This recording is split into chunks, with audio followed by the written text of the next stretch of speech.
students, welcome to my new video, and today I am going to start a new chapter of class 10 CBSE board physics and lesson number 3rd. The name of the lesson is human eye and the colorful world. आज हम लोग इस chapter के बारे में पढ़ेंगे और यह चैप्टर जो है बहुत ही ज़्यादा इम्पोर्टेंट है आपके लिए और इससे काफ़ी सारे क्वेश्चंस भी आपके बोर्ड के पेपर में पूछे जाते हैं, इसलिए इस चैप्टर को बड़े ध्यान से, क्योंकि काफ़ी छोटा चैप्टर है, बहुत छोटा चैप्टर है और इम्पॉर्टेंट है, जितना छोटा है उतना ही इम्पॉर्टेंट है, इसलिए इसको अच्छे से पढ़ोगे ना तो ये मार्क्स उसमें से ज़्यादा आपको आ सकते हैं। ठीक है, तो चलिए स्टार्ट करते हैं human I and the colourful world. सबसे पहले हम लोग ये जान लें कि जो ह्यूमन आई है वो क्या है। ठीक है, तो ह्यूमन आई जो है एक सेंस ऑर्गन्स है। हमारी बॉडी जो होती है उसमें 5 सेंस ऑर्गन्स होते हैं, जिसमें एक सेंस ऑर्गन्स जो है ह्यूमन आई है और यह जो आई है काफ़ी सेंसिटिव होता है, मोस्ट इम्पॉर्टेंट तो है, बहुत ज़्यादा इम्पॉर्टेंट है। तो ह्यूमन आई क्या है, देखिए, the human eye is one of the most valuable and sensitive sense organ of our body. Human eye जो है एक बहुत ही इम्पॉर्टेंट और वैल्यूएबल जो है सेंस ऑर्गन्स है। अगर आई ना हो तो फिर हम लोग इस रंग बिरंगी दुनिया को, रंग बिरंगे संसार को देख नहीं पाएंगे, इसलिए काफी इंपॉर्टेंट है ह्यूमन आई। ठीक है, the human eye is more or less like a photographic camera. जो ह्यूमन आई होता है यानी जो मनुष्य की आंखें होती हैं, जिस तरह से एक फोटोग्राफिक कैमरा काम करता है, ठीक उसी तरह से जो आई होता है वह भी काम करता है। ठीक है, अब ये जो जैसे आपकी बॉडी है, आपकी बॉडी में कई सारे ऑर्गन्स हैं, एक ऑर्गन नहीं है, कई सारे ऑर्गन्स हैं, कई सारे पार्ट्स हैं। उसी तरीके से जो ह्यूमन आई होता है उसके भी कई सारे पार्ट्स होते हैं, कई चीज़ों से मिल करके ह्यूमन आई जो होता है वो बनता है। तो अब हम लोग ये जानेंगे कि इसके जो इम्पोर्टेंट पार्ट्स हैं वो क्या क्या हैं। तो देखिए, यहाँ पर हमने एक डायग्राम बना रखा है ह्यूमन आई का। हो सकता है ये उतना बढ़िया ना बना हो, तो कोई बात नहीं, आप बुक से देख लीजिएगा, डायग्राम वहाँ से आप देख लीजिएगा। और यहाँ पे जो साइड में नोमेनक्लेचर किए गए हैं ये सारे इसके पार्ट्स हैं। ठीक है, इन्हीं सारे पार्ट्स के बारे में आपको पढ़ना है और इन्हीं सारे चीज़ों से मिल करके जो होता है एक ह्यूमन आई बनता है। ठीक है, तो ये सारी चीज़ें क्या हैं, इनके फंक्शन क्या हैं, वो सारी चीज़ें हम लोग जानेंगे। ठीक है, देखिए, सबसे पहला ये जो यहाँ पे आपको 3 लाइनें दिख रही हैं, तो जो बाहरी लाइन होती है ना, बिल्कुल ऊपर वाली, इसको हम लोग कहते हैं आई बॉल। देखिए, पहला है आई बॉल। आई बॉल क्या है? It is spherical in shape and diameter is about 2.3 centimetre. It is outer part of the eye. आप चाहो तो ये भी लिख सकते हो, it is outer part of the eye. Eye का सबसे बाहर वाला हिस्सा जो होता है उसी को हम लोग आई बॉल बोलते हैं। और ये क्या करता है, इसका फंक्शन क्या है? इट प्रोटेक्ट आवर आई। जैसे ये सबसे बाहर का पार्ट है, जो आई बॉल है ना, सबसे बाहर वाला पार्ट है, तो ये क्या करता है, जो हमारी आंखों के इंटरनल पार्ट्स हैं उनकी सुरक्षा करता है, उनको प्रोटेक्ट करता है। और इसका जो डायमीटर होता है वो लगभग 2.3 सेंटीमीटर के बराबर होता है। ठीक है, तो आई बॉल कंफर्म हो गया क्या है आपको। ओके, अब आते हैं दूसरे टॉपिक पे, जो है कॉर्निया। कॉर्निया जो है, this is also outer part of the eye. यह भी जो है आंख का सबसे बाहर वाला हिस्सा ही होता है। देखिए, ये जो बाहर निकला हुआ हिस्सा है ना, जो आई का आपका स्ट्रक्चर दिख रहा है, बिल्कुल स्फेरिकल तो है नहीं, यहाँ पे थोड़ा सा इस तरह हो गया है, तो ये जो निकला हुआ पार्ट होता है बाहर की तरफ, उसी को हम लोग कॉर्निया बोलते हैं। ठीक है, देखिए, कॉर्निया द फ्रंट पार्ट है, मतलब जो हमारा आई है उसके बिल्कुल सामने का पार्ट है, आप ये कह सकते हैं। ठीक है, तो ये जो ऊपर वाला पार्ट होता है ना उसको कॉर्निया नहीं कहते हैं। इसके अंदर जो, ये तो हमारा स्किन है, इसके अंदर एक ट्रांसपेरेंट पार्ट होता है जिसको हम लोग कॉर्निया बोलते हैं, और वह भी जो होता है आंख को प्रोटेक्ट करता है, क्योंकि जब भी आपके आँख में कुछ पड़ता है, धूल आती है या कभी आंधी तूफान वगैरह आते हैं, तो सबसे पहले आप आँख को क्लोज कर लेते हो, बंद कर लेते हो। तो ये कॉर्निया है जो आँख को क्या करता है, क्लोज कर देता है, और जो भी धूल मिट्टी ये सारी चीजें अंदर नहीं जा पाती हैं। तो कॉर्निया क्या करता है, वह भी हमारी आँख को क्या करता है, प्रोटेक्ट करता है।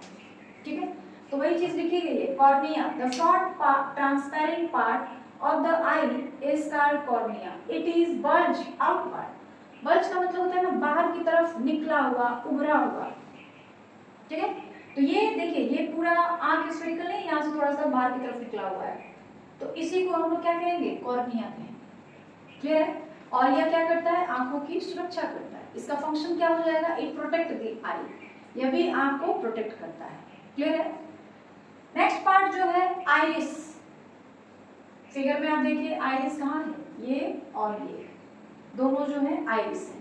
ठीक है, आइरिस है क्या, बिहाइंड द कॉर्निया, ये आपका जो बाहर की तरफ निकला हुआ पार्ट है इसको हम लोग कॉर्निया बोलते हैं। कॉर्निया के जस्ट पीछे, कॉर्निया के जस्ट पीछे देखिए यही दो पार्ट्स मिलेंगे आपको, जिसको हम लोग क्या कहते हैं, आइरिस कहते हैं। ठीक है, behind the cornea a circular diaphragm is called iris, it control and regulate the amount of light entering in the eye. जो आइरिस है, आप देखिए इसका जो डायग्राम है वो कुछ इस टाइप का है, इस टाइप का है। तो जो मान लीजिए इस तरह हम लोग इसको पकड़े हुए हैं दोनों तरफ से, ठीक है, तो जो एक पार्ट होता है ना ऊपर वाला मान लीजिए, तो इसको हम लोग अगर आइरिस कहेंगे तो नीचे वाले को सीलियरी मसल्स बोलते हैं।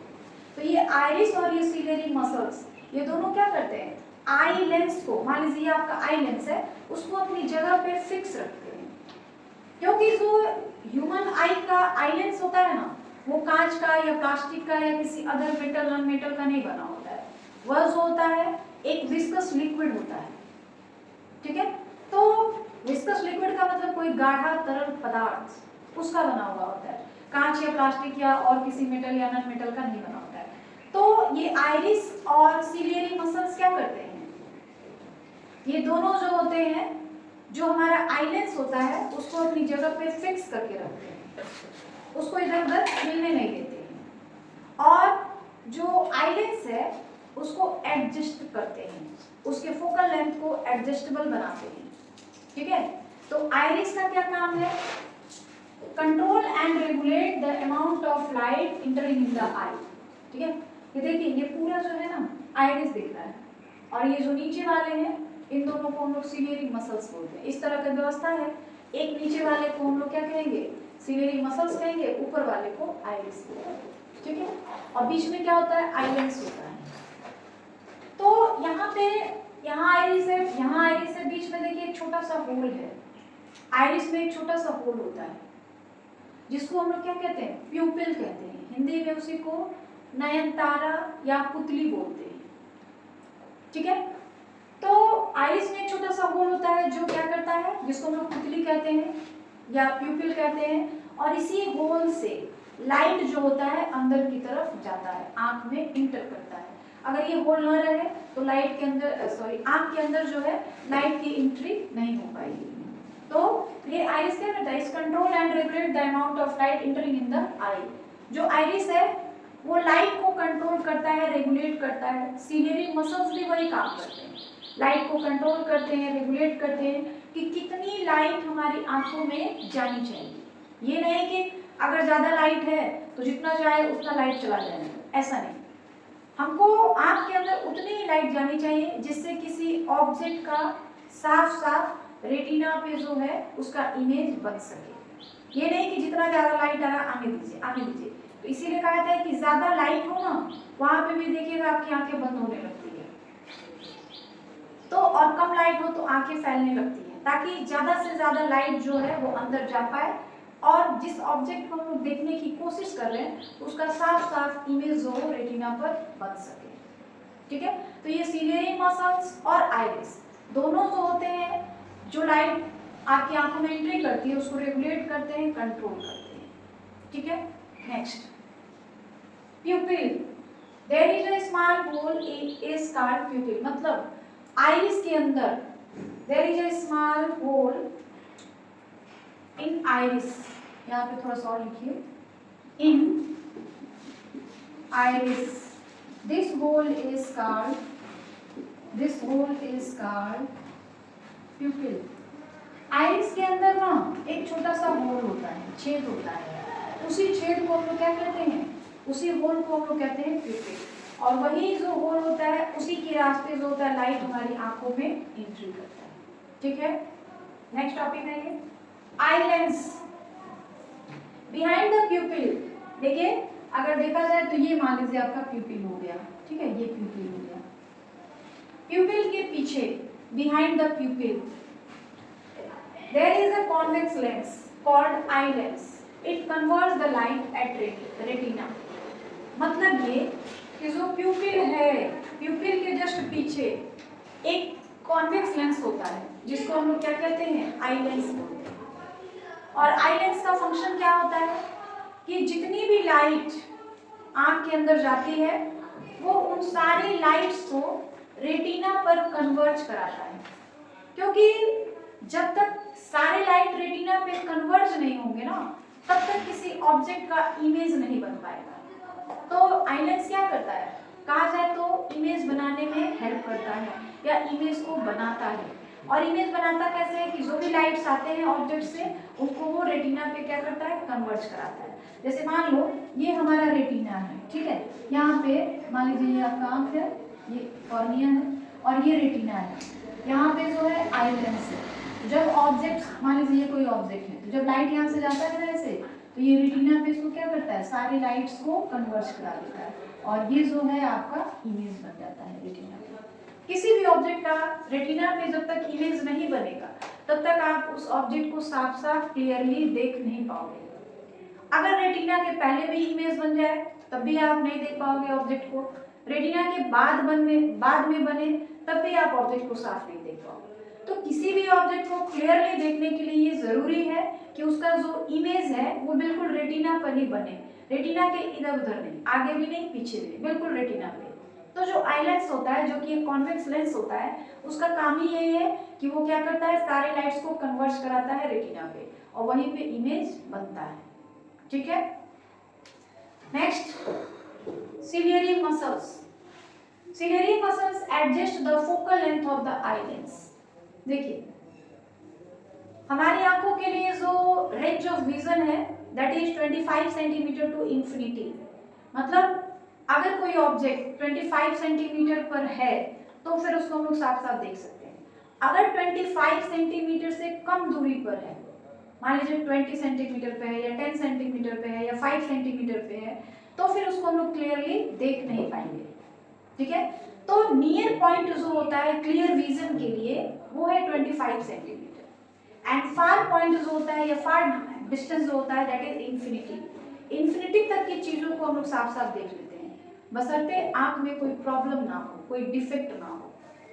एक नॉर्मल इंसान जो होता है उसकी आंखों में अगर कोई प्रॉब्लम नहीं है तो वो 25 सेंटीमीटर से लेकर के इंफिनिटी तक की चीजों को क्लियरली देख सकता है। तो इस 25 सेंटीमीटर और इंफिनिटी का जो बीच का डिस्टेंस होता है that is called range of vision. इसी को हम लोग रेंज ऑफ विजन बोलते हैं। क्लियर है? तो सिलियरी मसल्स क्या करता है कि कोई भी ऑब्जेक्ट, अभी हमने बताया कि किसी भी ऑब्जेक्ट को साफ साफ देखने के लिए क्या जरूरी है कि उसका जो इमेज है वो रेटिना पर बने। जब तक इमेज रेटिना पे नहीं बनेगा तब तक आप ऑब्जेक्ट को साफ साफ नहीं देख पाओगे। तो ये जो सिलियरी मसल्स है वो क्या करता है कि जो आई लेंस है उसके फोकल लेंथ को एडजस्टेबल करता है, एडजस्ट करता है। मतलब जरूरत के हिसाब से फोकल लेंथ को इंक्रीज भी कर सकता है या फोकल लेंथ को डिक्रीज भी कर सकता है। मान लीजिए कोई ऑब्जेक्ट बहुत ज्यादा दूरी पे रखी गई है तो भी उसका इमेज कहाँ बनना चाहिए, रेटिना पर। कोई ऑब्जेक्ट आंख के बिल्कुल एकदम नजदीक रखी गई है तो भी उसका इमेज रेटिना पर ही बनना चाहिए। तो क्या ऐसा पॉसिबल है? आप अपने लैब में देखते होंगे कांच का लेंस, कॉन्वेक्स लेंस या कॉनकेव लेंस, इन सब का फोकल लेंथ फिक्स होता है 20 सेंटीमीटर 10 सेंटीमीटर जो भी हो फिक्स होता है। लेकिन जो आई लेंस है, हमारी आंख में जो कॉन्वेक्स लेंस है, उसका फोकल लेंथ फिक्स नहीं होता है। जरूरत के हिसाब से इंक्रीज भी हो जाता है, जरूरत के हिसाब से डिक्रीज भी हो जाता है। और ये कौन करता है? With the help of ciliary muscles. ये सीलियरी मसल्स करता है, ठीक है, कि जरूरत के हिसाब से उसके आई लेंस का जो फोकल लेंथ है वो इंक्रीज कर देता है, फिर जरूरत के हिसाब से डिक्रीज कर देता है, जिससे कोई ऑब्जेक्ट चाहे जितनी दूरी पर हो चाहे जितना नजदीक हो, उसका जो इमेज होता है वो केवल और केवल रेटिना पर ही बनता है और उस चीज को हम लोग साफ साफ देख लेते हैं। तो सीलियरी मसल्स का यही काम है कि वो focal length of eye lens को क्या करता है, एडजस्ट करता है। जो आई लेंस है, ये है ना आई लेंस जो होता है आंखों में जो लेंस होता है that is a convex lens. वो कैसा लेंस होता है, कॉन्वेक्स लेंस होता है। आपने पढ़ा होगा कि जो लेंस होते हैं वो दो टाइप्स के होते हैं, concave lens and convex lens. तो आंखों में जो लेंस होता है दैट इज कॉन्वेक्स लेंस, और आंखों में जो लेंस होता है वो कांच का नहीं होता है, किसी मेटल या नॉन मेटल का नहीं होता है, बल्कि वह जो होता है एक विस्कस लिक्विड होता है, गाढ़ा मोटा जिसको कहते हो, कोई लिक्विड होता है, ठीक है। तो आइरिस का फंक्शन समझ आ गया आपको कि आइरिस क्या करता है, सॉरी आइरिस नहीं, सीलियरी मसल्स क्या करता है, adjust the focal length of eye lens. ये आई लेंस के फोकल लेंथ को एडजस्ट करता है, यानी जरूरत के हिसाब से बड़ा कर सकता है या फिर छोटा कर सकता है, ठीक है। Next, retina. Behind the eye lens and the back part of eye ball there is a screen is called retina. अब देखिए यहाँ पे इसका जगह बताया गया है, behind the eye lens and back part of eye ball. ये लेंस है आई लेंस, इसके पीछे ये है, और ये आई बॉल है इसके पीछे ये, इसी को हम लोग क्या कहते हैं, रेटिना कहते हैं। Retina is also called screen of the I. Retina को हम लोग स्क्रीन ऑफ द आई भी बोलते हैं। आई का पर्दा, पर्दा क्या होता है, जहाँ पे इमेज का फॉर्मेशन होता है। तो जो आंख के अंदर इमेज का फॉर्मेशन होता है वो कहाँ पर होता है, रेटिना पर होता है, इसीलिए रेटिना को हम लोग स्क्रीन ऑफ द आई बोलते हैं। आंख का जो पर्दा होता है उसको हम लोग रेटिना बोलते हैं, क्योंकि यहीं पर किसी ऑब्जेक्ट का इमेज फॉर्म होता है और उसको हम लोग देख पाते हैं, ठीक है। नेक्स्ट, विट्रस ह्यूमर और एक्वस ह्यूमर। विट्रस ह्यूमर देखिए कहाँ है, ये आई लेंस और यहाँ पे है रेटिना। आई लेंस और रेटिना के बीच में एक लिक्विड भरा रहता है जिसको हम लोग विट्रस ह्यूमर कहते हैं, और कॉर्निया और आई लेंस के बीच में एक लिक्विड भरा रहता है जिसको हम लोग एक्वस ह्यूमर कहते हैं। ये दोनों लिक्विड्स क्या होते हैं, आंख को जो होता है ना, आई जो होता है उसको हेल्दी रखते हैं, और इसी के हेल्प से जो लाइट होता है वो आगे की ओर बढ़ता है आंख के अंदर। जैसे यहाँ से लाइट आई तो इस लिक्विड के सहारे यहाँ पे आएगी, फिर इस यहाँ पे प्यूपिल है उसके सहारे अंदर जाएगी, फिर इस लिक्विड के हेल्प से बाहर जाती है, मतलब रेटिना के पास जाती है। तो ये दोनों जो लिक्विड्स होते हैं, चाहे वो एक्वस ह्यूमर हो चाहे वो विट्रस ह्यूमर हो, ये दोनों क्या करते हैं, आंखों को हेल्दी रखते हैं और लाइट को प्रोपोगेट करने में हेल्प करते हैं। इसी के हेल्प से लाइट जो होती है वो आगे की ओर बढ़ती है, ठीक है। एंड देन आपको यहाँ पे मिल जाएगा ब्लाइंड स्पॉट। रेटिना जो है बेटा वो आप देखिए, ये पूरी जो लाइन है ना इसको हम लोग रेटिना बोलते हैं, पूरे लाइन को। तो क्या जो इमेज बनता है वो पूरे उस लाइन पे बनेगा, नहीं, पूरे लाइन पे नहीं बनता है, किसी छोटे से एरिया में बनता है। मान लीजिए यहाँ तक बनता है, यहाँ ऐसे पे दूर में ही इमेज बनता है। इस पूरे लेंथ को रेटिना का वह भाग जहाँ पे इमेज का फॉर्मेशन होता है that is called yellow spot. जहाँ पे इमेज का फॉर्मेशन होता है उसको हम लोग क्या कहते हैं, येलो स्पॉट बोलते हैं। और जहाँ पे इमेज का फॉर्मेशन नहीं होता है उसको हम लोग ब्लाइंड स्पॉट बोलते हैं, ठीक है। जहाँ पर इमेज का फॉर्मेशन होगा that is called yellow spot, और जहाँ पे इमेज का फॉर्मेशन नहीं होगा that is called blind spot. And then optic nerves जो होती है, नसें होती हैं जो क्या करती हैं, माइंड के पास, ब्रेन के पास ये मैसेज देती हैं कि रेटिना पर जो है कोई इमेज का फॉर्मेशन हो गया है, और जो फिर ब्रेन है वो उसको सीधा करके देखता है, क्योंकि आई लेंस के थ्रू जो भी इमेज बनता है रेटिना पर वो उल्टा होता है। ऑब्जेक्ट अगर इस तरह का है, देखिए ऑब्जेक्ट अगर इस तरह का है तो इमेज जो होगा ना इस तरह का बनेगा, ठीक है। तो जो भी रेटिना पे इमेज बनता है वो कैसा बनता है, छोटा होता है, रियल होता है, उल्टा होता है, क्योंकि जितने भी इन्वर्टेड इमेज होते हैं यानी उल्टा इमेज होते हैं वही रियल होते हैं। तो क्या हम लोग हर चीज को उल्टा देखते हैं, नहीं, इमेज तो बनता है उल्टा, लेकिन जो ब्रेन होता है ना वो उसको सीधा करके देखता है। ठीक है, तो ये था आई और आई के जो डिफरेंट पार्ट्स हैं वो। सारी चीजें क्लियर हो गई आपको? कोई दिक्कत है? अगर बेटा कोई भी दिक्कत हो तो आप कमेंट सेक्शन में जरूर पूछिएगा, जहां तक पॉसिबल हो पाएगा उसका मैं क्लियर मतलब पूरा आपको जवाब देने की कोशिश करूंगी कि आपका जो भी कंफ्यूजन है, जो भी प्रॉब्लम्स है वो दूर हो जाए। ठीक है, तो आज के वीडियो में बस इतना ही, बाकी हम लोग कल के वीडियो में जानेंगे। और वीडियो के लास्ट में ये कहूँगी कि जितना ज़्यादा हो सके वीडियो को लाइक करें, शेयर करें, कमेंट करें और चैनल को सब्सक्राइब कर लें, ताकि जो भी वीडियो यहाँ से अपलोड किए जाएँ उसका नोटिफिकेशन आपको समय पर मिल जाए।